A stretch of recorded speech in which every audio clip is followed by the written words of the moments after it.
sintonia, troca de experiências e um bate-papo descontraído sobre o espiritismo na sua manhã. Deusa Nogueira explica a mediunidade no nosso dia a dia. Começa agora, na sua Rádio Rio de Janeiro, o programa Conversando sobre Mediunidade. Olá, amigos ouvintes da Rádio Rio de Janeiro. Meu nome é Deusa Nogueira, conversando sobre mediunidade. Estamos estudando a belíssima obra Seara dos Médiuns. Nesse momento, é uma obra de Emmanuel, através do médium Francisco Cândido Xavier.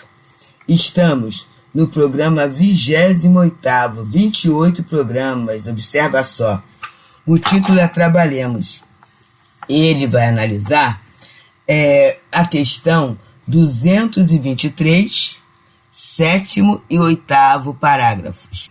Esta questão está no capítulo 19 de O Livro dos Médiuns, que fala sobre o papel do médium na comunicação espírita. Vamos ler as questões 7ª e 8ª. Na questão 7ª, Kardec indaga assim: o espírito encarnado no médium exerce uma influência sobre as comunicações que deva transmitir e que provenham de espíritos estranhos? Respondem os espíritos sim. Se não lhes forem simpáticos, eles podem alterar suas respostas e assimilá-las às suas próprias ideias e aos seus pendores. Mas ele não influencia os próprios espíritos. Trata-se de um mau intérprete. 8ª questão. Será essa a causa da preferência dos espíritos para certos médiuns? Não existem outras. Eles procuram os intérpretes que mais simpatizem com ele e que exprima com maior exatidão o pensamento deles. Se não houver simpatia entre eles, o espírito do médium constitui-se um antagonista, que oferece uma certa resistência e torna-se um intérprete de má vontade e muitas vezes infiel. O mesmo acontece entre vós. Quando a advertência de um sábio é transmitida através do estúdio ou de um homem de má fé. Então aqui a gente já está vendo essa questão da influência, da interferência. Isso leva muitos e muitos médiuns à desistência, até em busca de uma fidelidade ou com muito medo de haver uma adulteração do conteúdo, né? Então a pessoa acaba desistindo. Mas essa página, cujo título é Trabalhemos, Emmanuel começa a nos esclarecer assim. E essa página, vamos observar bem, foi recebida numa reunião pública de 22 de abril de 1960. E Emmanuel começa falando assim: pergunta muitas vezes se podes colaborar junto à bandeira de amor e luz que a espiritualidade maior vem desfraldando na Terra. Queridos, quantas vezes a gente tem esse sentimento e é um sentimento real? A gente gostaria muito de colaborar com Jesus, não é? Nessa melhoria, nessa evolução, nesse compartilhamento das instruções trazidas pelos Espíritos. Emmanuel, então, continua a falar como pesquisando os nossos sentimentos, né? Pesquisando a nossa emoção. Estimarias movimentar poderes mediúnicos incontestes, materializando forças sutis, distribuindo consolações, traçando diretrizes, enunciando a verdade ou pronunciando o verbo revelador. E são as formas que a gente acha que vai divulgar a doutrina, né? Através da mediunidade. Então a gente gostaria muito que a nossa mediunidade assim, se apresentasse de uma forma patente, para não haver nenhuma dúvida, para que as pessoas tivessem a certeza da imortalidade. Então, materializar através da materialização, através da palavra, das diretrizes, né? da forma que fosse, para que o outro pudesse ser atingido pela mensagem consoladora. E aí ele continua dizendo assim, sabe? E é muito lindo mesmo. Não necessita, no entanto, recorrer a esse ou aquele iluminado da sabedoria para a obtenção da resposta. Que a gente às vezes procura espíritos encarnados ou desencarnados para nos dar a segurança, para nos ensinar como fazer. A gente tem essa possibilidade, né? E ele continua dizendo assim: basta a breve consulta ao livro da natureza. Sabes que a semente é suscetível de fazer florir o deserto, desde que lhe ofereças base adequada no solo, e que a fonte é capaz de sustentar-te na intimidade doméstica se lhe dás condução no canal preciso. Então aqui, como sempre, Emmanuel vai trazendo as questões da natureza. A semente, contudo, continua nosso amigo Emmanuel, morre sem remissão, se relegada de todo à cova de areia quente, e a fonte, por mais generosa, não te alcança o reduto familiar quando se lhe entrava o caminho. Então, ele vai dizendo assim, né? Todo conforto, ele exige condição. Ele tem protocolos, né? Ele tem diretrizes. E ele coloca, sinteticamente, toda realização pede esforço. Todo merecimento real inclui sacrifício. E aí a gente às vezes associa sacrifício à dor. Mas na verdade o sacrifício seria renúncia. E é uma expressão que nos diz assim: renúncia é o que não dói, né? Sacrifício é você fazer uma opção. E quando você opta, você na verdade recebe algo, mas você também abre mão de algo, né? É a situação de escolha que vai exigir raciocínio, mas vai exigir também sentimento para que possamos fazer a escolha precisa e preciosa. E o merecimento é isso, né? Para merecer, eu tenho que fazer uma escolha coerente, uma escolha adequada. E porque aquilo vai dizer se eu estou optando pela luz ou se eu estou optando pela sombra.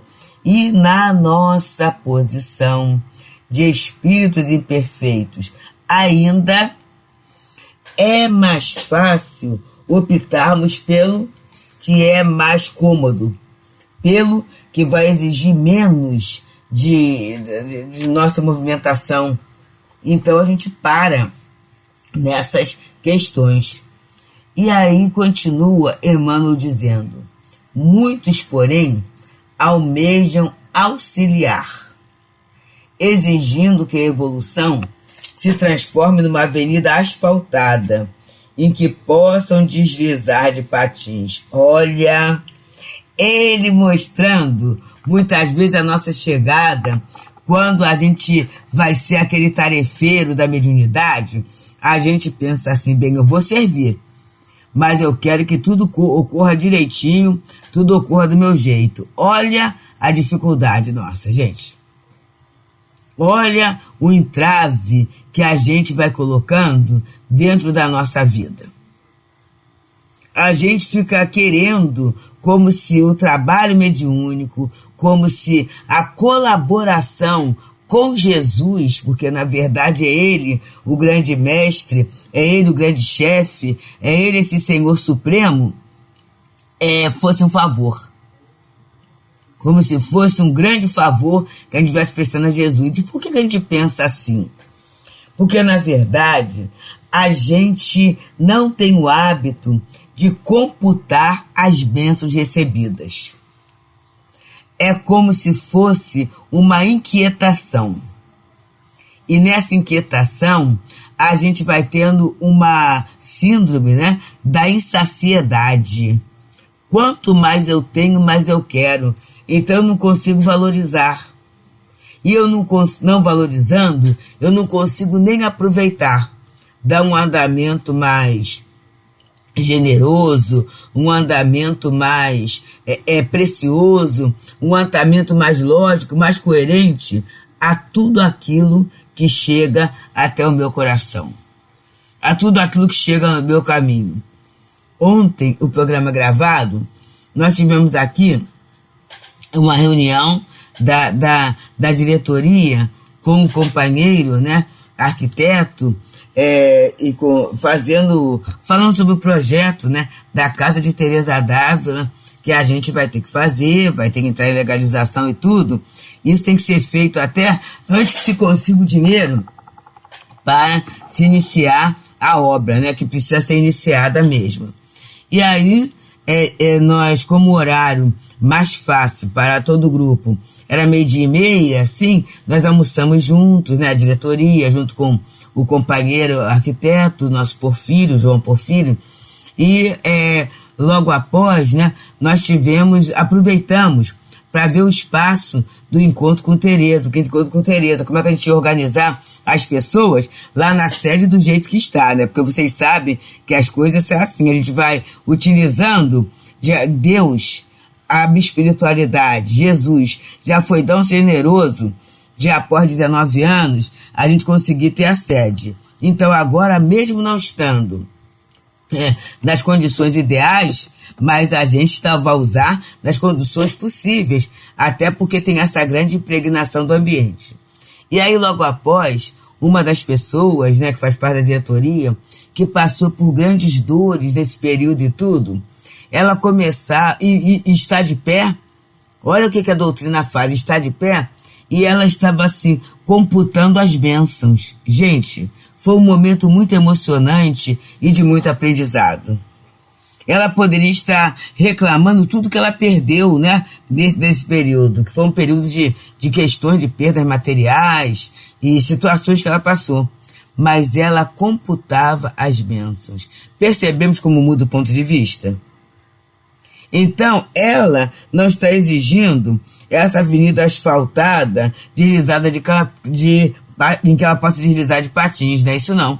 Ela está caminhando na avenida que Deus está oferecendo, aproveitando a oportunidade reencarnatória. E é isso, meus amigos, que faz a doutrina espírita em nossa vida. É isso que a nossa ida à casa espírita, a nossa frequência à casa espírita, vai proporcionando aos nossos corações. É isso que a Rádio Rio de Janeiro, cada vez que a gente sintoniza, que a gente ouve, que a gente se encaixa na programação, que a gente participa, que a gente dá os likes, inclusive fica bem claro, né, que os likes que a gente dá na Rádio Rio de Janeiro não é o objetivo da monetização, mas da divulgação da doutrina, do programa, dos conteúdos. É igual no nosso Centro Espírita Fraternal Teresa d'Ávila. A gente tem um canal.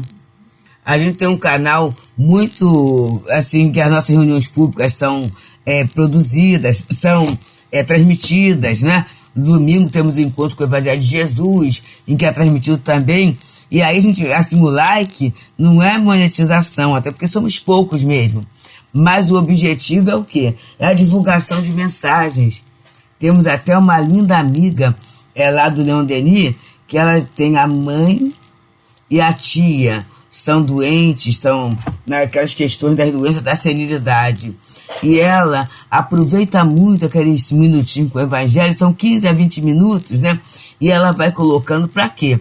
Para servir de pacificação para os seus pacientes. Então é essa utilidade que todos nós, como espíritas, estamos buscando.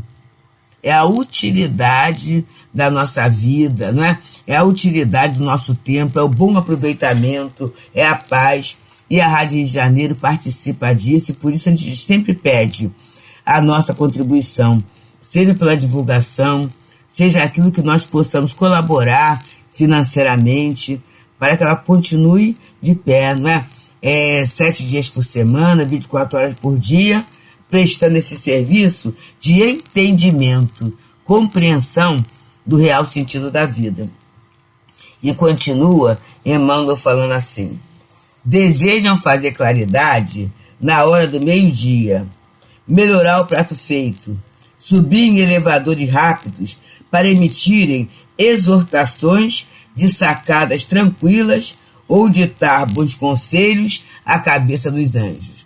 Então é aquela condição que eu começo a exigir para o trabalho. Sou trabalhador, mas só trabalho se... E aí tem as condições que materialmente eu considero como ideais. Né? E aí o que eu faço? Mesmo sendo espírita, mesmo sendo médium, mesmo sendo cristão, mesmo tendo Jesus, a minha visão é uma visão materializada do trabalho. Ao invés de eu me espiritualizar através do trabalho, eu materializo o trabalho espiritual. E continua, então, Emmanuel a nos trazer. No livro Seara dos Médiuns, na página intitulada Trabalhemos, estamos no programa 29, em que ele analisa a questão 223 do livro dos médiuns, que é o papel do médium nas comunicações espíritas, no 7º e 8º parágrafo. E ele continua dizendo assim: entretanto, embora imperfeitos, é indispensável empreendamos a cura de nossas próprias imperfeições. Se aspiras ao bem para sanar os males da terra, é natural que a esfera superior se esmere em proclamá-lo por teu intermédio. Então observa, eu quero bem para sanar os males da terra. Eu não sou médium? Médium não é meio? Médium não é intermediário? Então, é através de mim que vai ser passado. Agora, ele vai colocando assim: mesmo imperfeito, é indispensável eu curar minhas próprias imperfeições. Ontem, lendo, estudando o livro Mecanismo da Mediunidade, ele fala da gente médium procurar eliminar as preocupações extras. E parece uma coisa muito esquisita, mas assim, meus amigos, quantas inquietações e preocupações que a gente coloca no nosso dia a dia que não tem nenhuma relevância, às vezes nem para o nosso próprio dia. Não é isso? A gente cria uma complicação, a gente cria um constrangimento, a gente cria uma perda de tempo por coisas que não tem nenhum propósito. Aí alguém pode falar assim: mas então, estou até olhando para as minhas unhas, né? Eu pintar minha unha, eu cuidar do meu cabelo, eu procurar fazer uma comidinha melhor, aprender uma receita, isso é futilidade? Não, meus amigos. Mas assim, se isso me causar inquietação, aí a coisa não tá boa. Percebemos? Não é o que eu faço, é o sentimento, a vibração que advém daquela minha escolha. Então, aí é imperfeição. Porque a minha unha, ela vai crescer, né? O esmalte vai sair, o meu cabelo, né? A gente que pinta cabelo, o mês seguinte eu vou ter que pintar de novo. Então, eu não vou ficar inquieto. Vamos fazer as coisas. E para isso, meus amigos, a gente tem que criar espaços na nossa vida. Planejamentos para a vivência espiritual. É isso que a gente precisa semear no dia a dia da nossa vida. Porque quando eu começo a ter planejamento, a gente vai se impressionar como é que vai dando tempo para tudo. Mas tudo sendo feito no seu tempo, a gente vai sentir uma alegria moral muito grande. Essa alegria moral vai ajudar na nossa compensação vibratória. A nossa compensação vibratória vai fazer com que esses emissários da esfera superior nos procurem como elemento de confiança. A espiritualidade vai confiar em nós enquanto trabalhadores. E aí ele coloca assim: se procuras o Senhor buscando ajudar a vida, o Senhor também te procura a fim de ajudá-la. Desse modo, Um mestre divino espera-te na luta por instrumento que possa atender-te à obra. Então eu já sei que eu não vou ditar bons conselhos à cabeça dos anjos, porque eu sou imperfeito, né? Eu sei que eu vou procurar sanar os males aqui da terra mesmo, né? E aí, para isso, eu vou buscar ajudar a vida mesmo. E quando eu tenho o propósito de ajudar, eu vou ser ajudado, porque me falta ainda muita coisa. Mas eu vou oferecer o que eu tenho. O que eu tenho? 2 pães e 3 peixinhos, é isso que eu tenho? Então vamos procurar por aí, né? E aí, continua o nosso Emmanuel falando. Purifiquemos a emoção a fim de senti-lo. Olha que coisa bonita, gente. Sublimemos o pensamento para entendê-lo. Eduquemos a palavra de modo a enunciar-lhe o verbo. Aprimoremos a ação para exprimir-lhe a presença. O trabalho não é do Senhor? Então eu vou procurar, não é? Estar na luta, porque Jesus jamais se afastou da luta, e na própria oração do Pai Nosso ele diz: Senhor, não vos peço que os tire da luta, mas que o livre do mal. Que mal é esse? É o mal da emoção, é o mal do pensamento, é o mal da palavra, não é? A gente vai ter que purificar, sublimar e educar. Essa questão da palavra é muito interessante, né? Porque tem assim, da mesma boca sai bênção e maldição. E eu tenho que começar a pensar, né? O que eu estou amaldiçoando? O que eu estou reclamando? Como é que está a minha cota de maledicência? Eu tenho que pensar nessas questões todas. E aí ele começa, né? Aprimoremos a ação para exprimir a presença. Porque a gente vai sendo um multiplicador do bem. Um multiplicador do bem. A gente vai chegar, a pessoa vai esperar o bem. Então o bem, muitas vezes, não é eu contar a minha vida, não é eu contar a notícia da guerra que está aparecendo, não. O bem é eu ser instrumento de um reconforto para o outro, né? De estímulo para que o outro continue a caminhar. Então, e ele encerra dizendo assim: aperfeiçoemos a nós mesmos cada dia, quanto seja possível, porquanto, para sermos intermediários fiéis entre ele e o mundo, só existe uma solução: trabalhar. Então, queridos, é mãos à obra. Se você, médium, trabalhador, ainda não voltou à casa espírita, está acomodado no online, mãos à obra. Conforme diziam os antigos, sebo nas canelas, né? Vamos andando. Se a gente precisa de uma bengala, de um andador, vamos de bengala e andador mesmo. A gente está no Leon Denis, companheiros que voltaram ao trabalho, assim, né? Mas estão lá, trabalhando e sendo felizes pelo trabalho e pela presença. Não nos permitamos nos afastar do bem. Vamos continuar na tarefa do bem. Porque é essa mesma tarefa que vai nos oferecer essa completude, que vai nos oferecer essa aproximação de amigos espirituais felizes. Felizes por quê? Porque trabalham, porque se entendem como filhos de Deus, como trabalhadores de Jesus. Então é isso, meus amigos. A lição de hoje é um convite ao trabalho. Estamos próximos a um feriado.